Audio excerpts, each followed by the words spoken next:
मनुष्यतो गोधीरयं वप्रथर्बोधतिन्वना लोकं च तस्य तनयं च वर्धते ययं कृणुते ब्रह्माणस्पतिः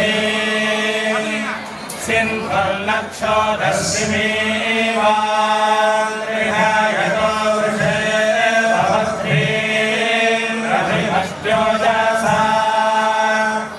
अग्नेरेव प्रसीदन्नाहवन्तमेयं कृणुते ब्रह्माणस्पतिः तस्मादर्शन्ति दिव्या आसस्य तत्सत्त्वाभिः प्रथमो घोषो गच्छति अनेभृष्टतविषर्हन्त्योजसायं गृणते ब्रह्माणस्पतिः तस्माद्विश्वे धुनयन्त